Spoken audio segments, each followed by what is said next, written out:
Got open man. DJ Moore. End zone. Touchdown. Touchdown Bears. I am Jeff Joniak. Blitz is on. Down he goes. Oscar. What was it like playing for Coach Ditka? I don't want to answer any questions like that. Pressure coming. He's in big trouble. Down he goes. Montez Sweat.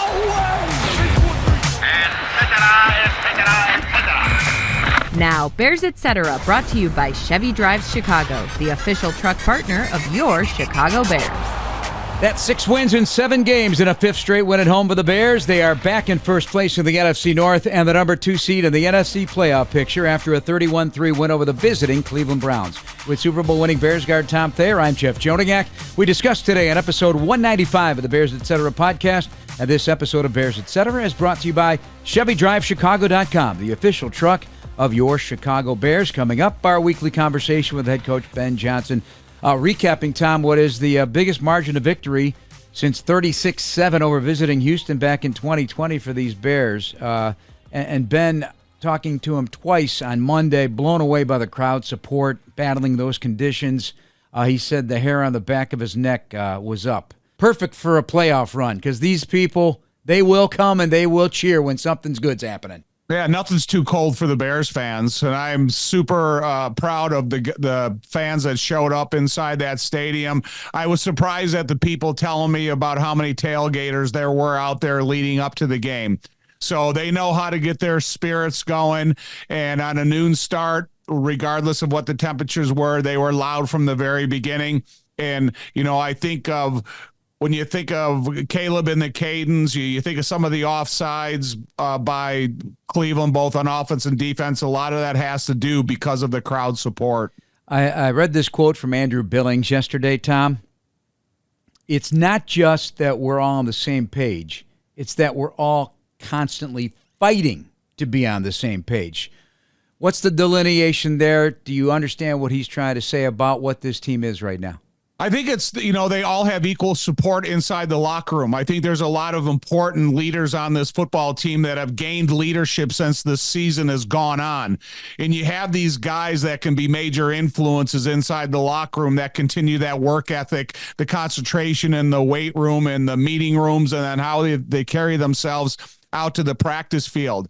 And I think everybody supports everybody. And you think of the multiple personnel uses that they have on the defensive side of the ball, and everybody has to be locked in together, because there may be an instant in time that maybe you're not involved in this package, but you got to go in because there's some fatigue that's presented, or someone may have tripped up and got nicked for a minute and you got to go in.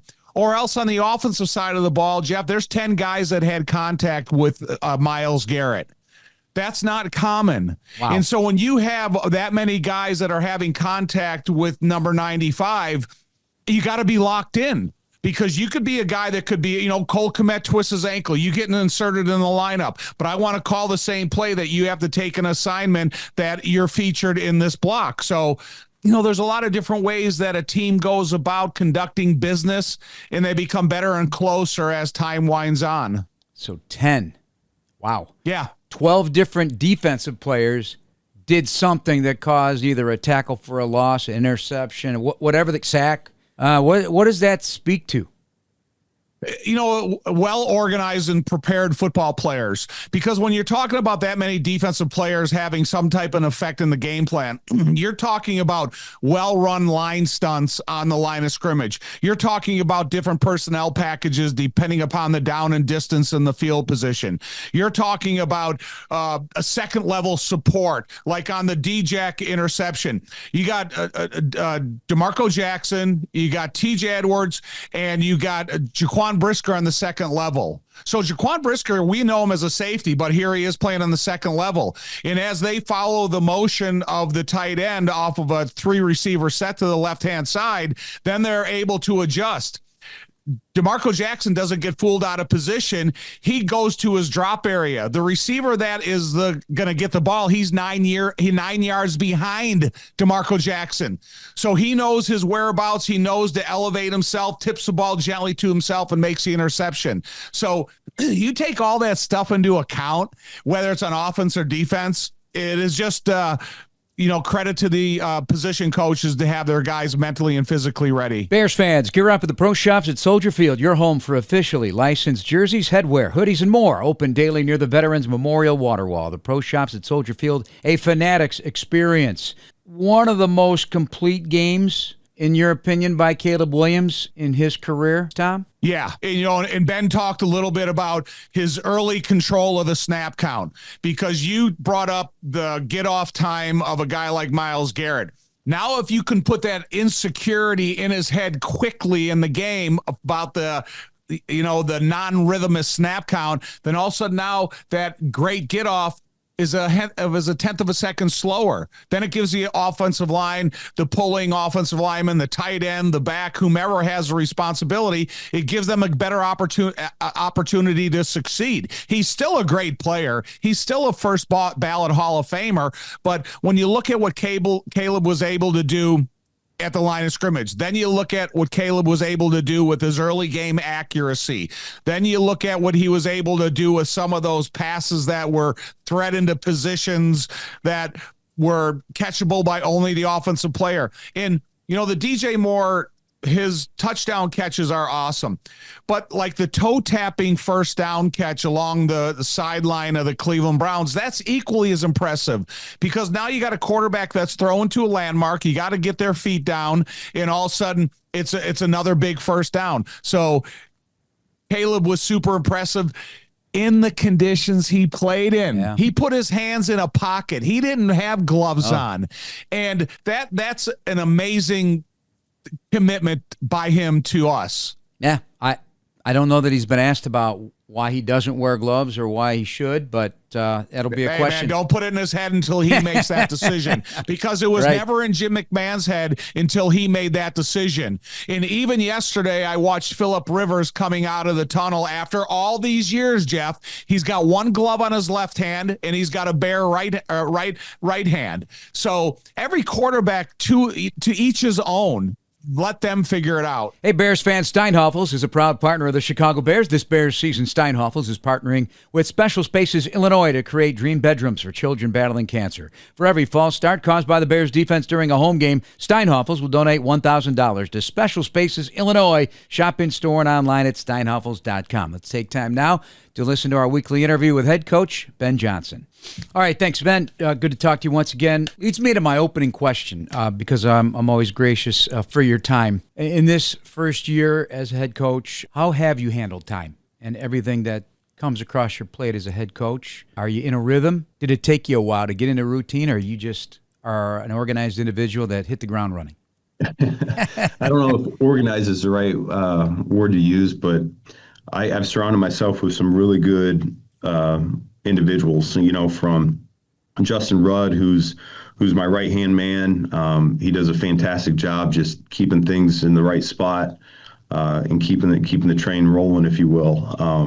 And then I got a lot of confidence in our coordinators and in our coaching staff. So it makes my life easy. I tell you, I can't believe it, but I actually get out of the building a little bit earlier than I did as a coordinator, which doesn't make sense at all. But right. I think I've got, I think that speaks a lot to the people around me, more so than it does anything that I'm doing. How important is that for you, just from a mental point of view? Well, yeah, to me, that was the key. That was the key to having success, not just this year, but long term as well. And by design, I wanted to have a 5-star staff around me, and Ryan and Kevin and George, they did a great job enabling that vision. And I think we got a great thing going right now. I'm more than pleased with who we have and how they're going about their business. We wouldn't be in this spot if we didn't have such a great coaching staff and support staff right now. And so, it certainly makes my life a lot more simple. They take a lot off my plate and allows us to really just focus on the big picture of trying to win football games. And how has it allowed you, in this case, also to spend as much time as possible with Caleb Williams? I know there's other coaches involved with him, but from what I hear, what you've alluded to, that you do meet with him almost every day. It could be just because, or it could be pure football. And how has that grown? What is your relationship like? If you can give us a little pull behind the curtain, how that has developed. Yeah, I mean, I think it's been critical to to what we wanted to build here is, building off his rookie season and what he went through and he experienced this second year. And he's done a great job being coachable. I think that's the number one thing that you got to think about. He loves to get feedback, whether it's good or bad, and he's not sensitive about it. I think there's a lot of guys, even at this level, you wouldn't think, but at this level, they don't love to hear that hard coaching or the negative feedback sometimes, and yet he seems to almost thrive from it. He wants to know exactly where he can get better, and I think that's what the great ones do. And so I couldn't be more pleased with that. The longer we're together, the more, we really speak the same language, not just in terms of offensive football, but mindset and how we like to approach the game. And, I'll give you an example. Just yesterday, I kind of talked to you this morning about 3rd and 1, 4th and 3, and potential for some big plays and things of that nature. And he sees it the same way. We got to capitalize on those opportunities. He wants that killer mindset for this team. He wants it for the offense. And so we see it very much the same way, which I think is a huge step in the right direction. And that throw that he made to DJ, that's a rip your heart out kind of play. That shows that competitive, almost demonic approach to believing in yourself and winning a play, which in the smaller focus becomes a larger focus of winning the game. Do you feel that lives in him? Yeah. I mean, he's not going to shy away from a knockout punch if it presents itself. And so I thought that was really fitting to come right after a big takeaway. That was Djak's interception, and very next play, he's looking for a knockout punch. And so great connection right there. I thought DJ did a great job elevating and getting that ball in the back line. That's not an easy catch to make. It's not an easy throw to make. I think when the season's over, we'll probably look back and say it's probably one of our top 5 offensive plays of the year right there. I thought it was a throwaway for a second. I'm like, whoa. More specifics from the game, including now the running of DeAndre Swift. Has his vision been enhanced by the way you have designed these concepts, you and your staff, and how you call it? Well, I think you see the game better the better you understand what the concept is and what we're trying to get done. And I think that's a credit to Eric Bieniemy. He's been very consistent with his coaching of the landmarks, making sure that we're disciplined to stay right on track. We're looking to set up the linemen's blocks. The halfbacks have a huge role to play in that regard. And if you cut it up too early, then it's all for naught. And I think Swifty's really understood that premise, and he's capitalizing on it right now. I think back, I think it was a 17-yard touchdown run yesterday. Beauty. It wasn't a beauty in practice. It was not. It was a play that we had to repeat multiple times in a row, and it's cold outside, and guys are, you defensive players want to go ahead and get to their turn so they can go against the scout team offense. And here we are, we're repeating the same play over and over and over again. But that's why we do what we do. That's why we're very particular about what those combinations should look like. That's why we want to make sure the back understands what the intent is. And sure enough, it ends up being, I think we ran that play twice in the game. One went for 10, and then that second one there went for 17 and a touchdown. So I think that does nothing but just continue to cement what we're trying to get done as a coaching staff when those guys see it come to life in a game. I hate to use this term, but there was some grave digging going on again by the O-line. That trap with Jonah Colston knocking number 95 off his pins right out of the gate. That I want to talk about because his get-off is supposedly the best in the league time-wise, like 0.70 seconds or whatever. And he can't flinch, otherwise it's a false start, Colston. But yet the timing of it was, wow, that's how hard is that? Yeah. I mean, for a rookie, it's really well done, really well executed by him. And a lot of times you call those as a play caller, and you don't know that you're going to get a complete knockout punch like that. And yet that's what we got. We're just looking to slow down that pass rusher. I thought Caleb did a really nice job early in that game working his cadence and getting them to jump off sides. I don't know if you noticed that, but that was within the first couple possessions there. We got an offsides foul called for us, and that helps slow down that pass rush. So if it's 0.7, get whatever that is, maybe it's another tenth slower or something. And so that allows the rest of the group to do their jobs down the road. So I see it as it's all a big mesh of it all coming together. All right, let's talk defense. I highlighted the linebackers last night in our TV recap. DeMarco Jackson, of course, so proud. He's beaming. He's never had so much snap totals and responsibility, and he's making plays. And, of course, TJ, he looks fresh. He looks fast. He looks like he's getting to the ball real quick. Do you agree? Oh, yeah. Yeah, I thought both those guys played really good football.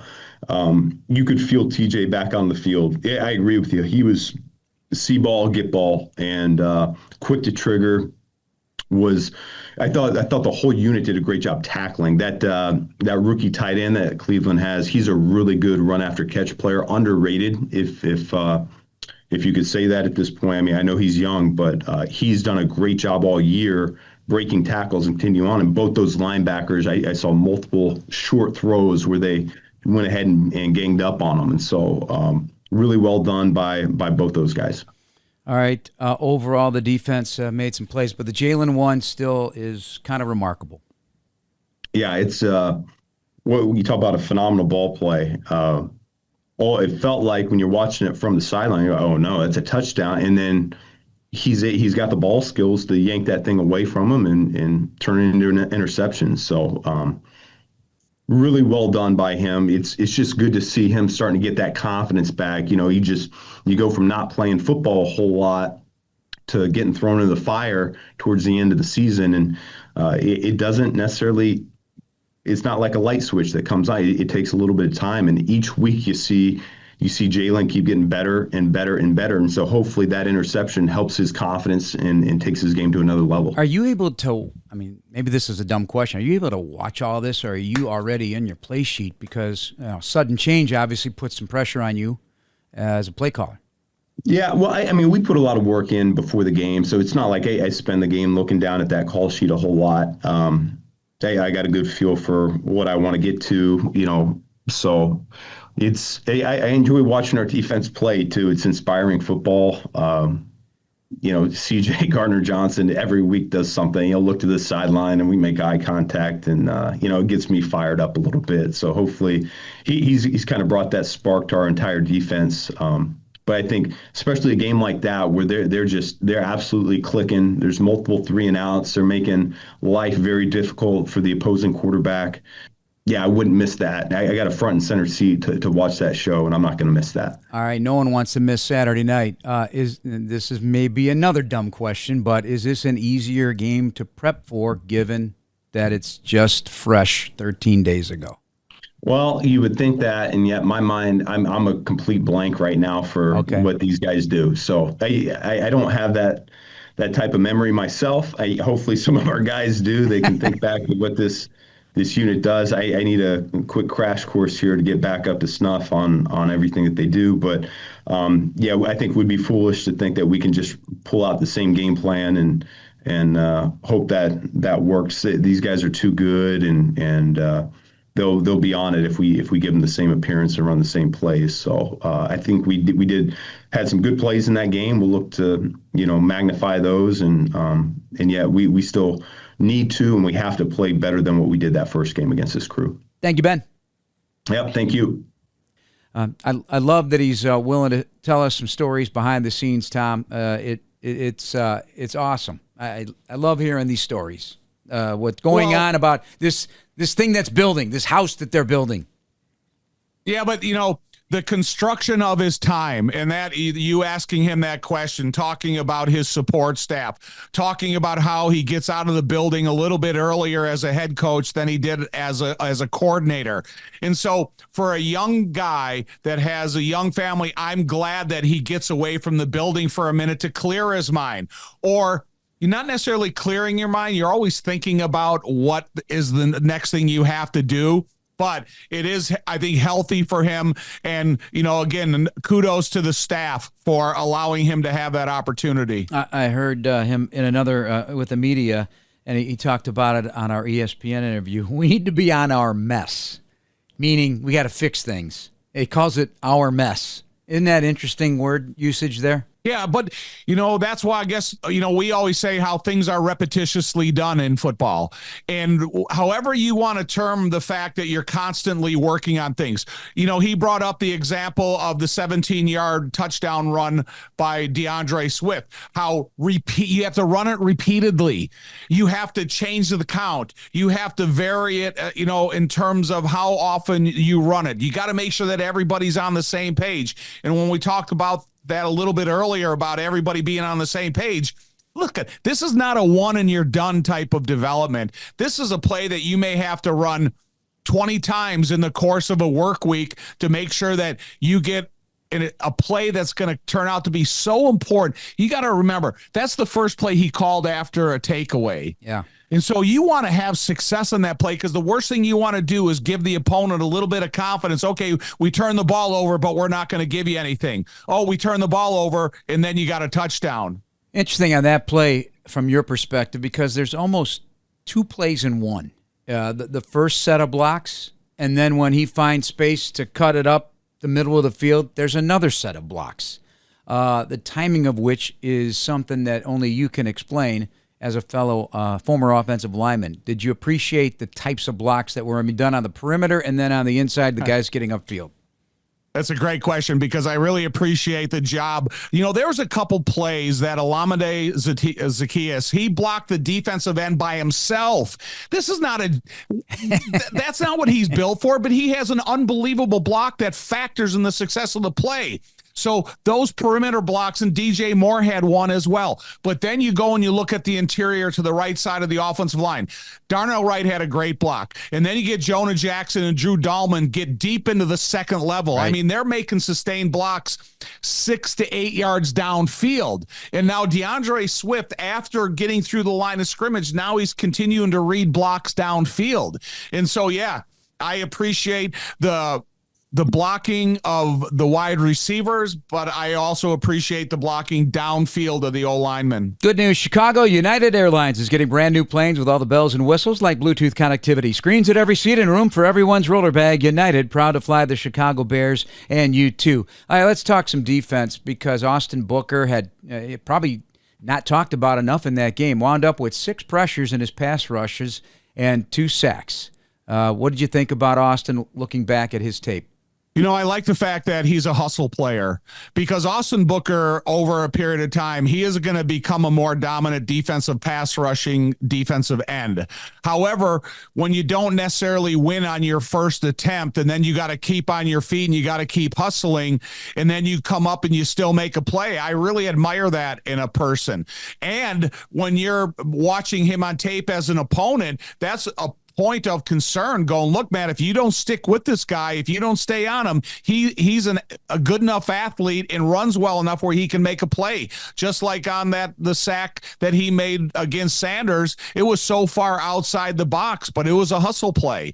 And I've always been impressed with Austin Booker. He's much stronger against the run than when he came in here, and it's a strength that he's been able to continuously develop.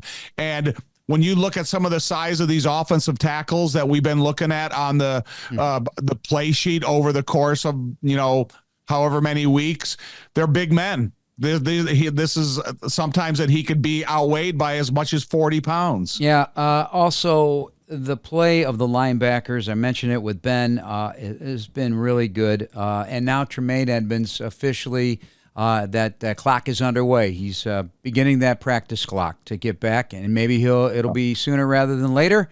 But DeMarco Jackson has really proven himself in a very valuable way. 2 game balls in 4 weeks. How about that? That's awesome. I mean, when you look at the way that Noah Sewell came in and played when he had to come in and play, how they took over the linebacker position when both Tremaine Edmonds and TJ Edwards were out. TJ Edwards is just starting to hit stride. You got to think a couple weeks ago when he came back for the Green Bay game, it kind of seems like a game that you're just getting accustomed to again. I mean, he was fast point of attack, all of his responsibilities, and I think we'll see the best out of him this season, this upcoming week. But yeah, all the linebackers, but the guys that had to come in and fill a role, if they were backups and special teams player, they've done an outstanding job. Tom, this doesn't happen often in the league in a given season. For some teams, it's a history. Yes, they do it every year. Sometimes leading the league, sometimes just a bunch at a given chunk of the season, but a league-leading 30 takeaways now. That's a big number. 21 interceptions, most by any team since the 21 Cowboys in the total takeaways, most since the 18 Bears. 36 for that 18 squad defensively, coordinated by Vic Fangio. I won't put it past him from breaking through and passing that number this year. It's just a feeding frenzy, Tom, and they could have even had more yesterday. Yeah, you look at the opponents that the Bears still have to play and what type of games do they run. First of all, you're going to have to be a highly intelligent group with the sophisticated offenses of Green Bay, of San Francisco, and Detroit.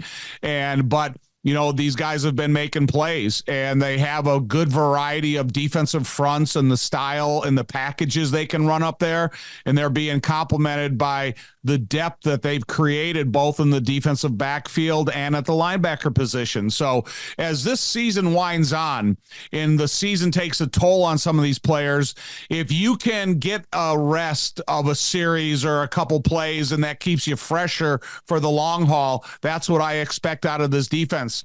I think the 85 defense had 54 turnovers, so that's a big number to shoot for. Yeah, no question. 97 points off takeaways, tied for second with Jacksonville, behind Pittsburgh's 98, so they're bumping their head on number one in that category as well. And yesterday, that defense held the Browns to 9 first downs, fewest for a Bears opponent since 2010. This podcast is brought to you by Miller Lite, the official beer partner of your Chicago Bears. Taste like Miller time, Chicago. Go to MillerLite.com/BearsPod to find delivery options near you. Celebrate responsibly. Miller Brewing Company, Milwaukee, Wisconsin, 96 calories and 3.2 carbs per 12 ounces. We talked about it. Colston Loveland, leading receiver since week 6 on the Bears. I think that's still intact after yesterday's performance. How important is it, and he's got multiple tight ends to choose from, just the tight end position in general, is it for this young quarterback to really develop the chemistry that he's developing with both Colston Loveland and Cole Kmet, knowing he's has these two big options that can run routes like wide receivers? Well, they're instrumental in the offense. We Cole and Colston, yes, but because of the way Durham Smythe is playing his role in this tight end position, because of the couple times that you described the backfield formation where they had 2 tight ends in the backfield, and they had heavy duty responsibilities of securing the defensive end position for pass protection, but then they still went out on routes. That nice long pass that Colston Loveland caught to the right-hand side. The great deception between there. Colston acted like he was going to block, let his defender go. He came at Caleb, and Caleb knew immediately that Colston was going to be ready, willing, and able. And he did that, and then he was able to have a lot of yards after the catch. So I think all of these tight ends, the multiple packages. And the thing about it, too, is when you look at a game yesterday, when they lost some wide receivers during the course of that game, they had to play more multiple tight end packages. And each one of these guys, they fulfilled their responsibility that Ben put forward to them. Per Next Gen Stats, the NFL Stat Service, Caleb on play action passes yesterday, 10 of 13, 141 yards, 2 touchdowns, and a 151 quarterback rating. Highest in a game in the NFL this season. Oh, you got a lot, because their running game is so well respected, Jeff, that they're always going to be able to create more deception at this stage of the season because they're running the ball so well. And that's the first priority of any defensive coordinator that's getting ready for the Bears is we must stop the run. So now they're being influenced by play action because they're being told they must stop the run. How do you tell a cashier you're a Bears fan without telling them you're a Bears fan? With the Chicago Bears PNC Bank Visa debit card, which gets you exclusive discounts on Bears merchandise. Find out more at pnc.com/BearsCard. All right, Tom, so it's on to another Packer week. Can you handle this? Can you take it? Can you get through it? I can. I'm actually excited about it. Usually I would have some apprehension because I hated watching the success of Green Bay. However, the way they left the building a couple weeks ago, I left with a lot of confidence that the tide is changing. So I know it was only a week ago, and we've learned all to be a 1-0 team. And so that's what I'm looking for this week. And listen, it's a Saturday night affair. So don't make any dinner plans because you'll be at a game. All right, Tom, let's turn our attention to what the Packers are dealing with here. They were beaten in Denver. They moved the ball early, settled for a couple field goals. They were 1-4 in the red zone. Jordan Love picked twice, 3 sacks. Watson left the game. We know about Micah. Non-contact left knee, late third quarter. ACL tear. That's at least 9 months. Could sneak in the next season, but we're only worried about right now. But 12.5 sacks in 14 games off the table right now. Josh Jacobs, though, is somebody I want to talk about because he wants the ball in the passing game, too. And he did score a touchdown in that regard. His yards from scrimmage now, the 5th player since 2000 with at least 1,100 each of his first 7 seasons. Matt Forte, Kamara, Adrian Peterson, Daniel Tomlinson, that's the group. That's it. So Josh Jacobs is a weapon that the Bears cannot let beat them in this game. He got away on that 23-yard run that we keep thinking about, that on a stoppage that could have led to a field goal attempt instead of a touchdown. So those things are big. They're not little. So how do you look at what the Bears have to defend beyond Watson and beyond what Jordan Love can do, but with Josh Jacobs? Well, what do we know about Josh Jacob? He is a willing 30-time running back carrier of the football. But that catch he made the other day in Denver was phenomenal. Yep. And so if you finally prove to your head coach, which is a really creative play designer, play caller, and Matt LaFleur, you prove to him that you can make the difficult catches. So now, rather than getting 2 or 3 targets a game, now you get 5 or 6. And you think of the running backs over time that have been targeted in the passing game. If you do lose a receiver like Watson, you've already lost a talented tight end earlier in the year. So now all of a sudden, if I can get these one-on-one real wheel routes, or if I can get these one-on-one play action, that's what makes me nervous now, because he went out there and made a statement to his coach, not to the Denver Broncos. He made it to his coach that's saying, hey, you got to target me more. Mm-hmm. And then short of Parsons, you still got to deal with Enningbare. Now, that's a very athletic big guy on the edge. And, of course, Rashawn Gary. The linebackers are fast. What do you think, if you're the defensive coordinator, Jeff Hafley, are you going to try to throw at the Bears without a occupier like Micah Parsons that demands so much attention? You know, I think you have to respect the Green Bay Packers as if they have Micah Parsons. So you have to have a sophisticated protection plan for Caleb. You have to maybe increase the opportunities where you maybe get another tight end or a receiver out on the route that doesn't have to have that sustained awareness or multiple body awareness without Micah being in there. However, they're still a good, talented group of pass rushers. They're a good group of athletes, as you mentioned. And did they lose a defensive back, Evan Williams? I didn't check that yet. I saw in that the game? he was part of the That's he big. was part of the injury. So I think you have to look at, as the scouts, as the coaches watch Green Bay, where are their vulnerabilities without Micah and some of the injuries they have. And as we are talking about time of possession, I think time of possession for the Bears offense is their best friend, because if you can keep their defense on the field and you can create that second half fatigue that they created in the first game, I think that increases your chances to have that efficient and effective running game. That's what you guys did back in the day, right? Well, Ben did it in the first game, 3.6 yards per carry in the first, over 5 yards a carry in the second half.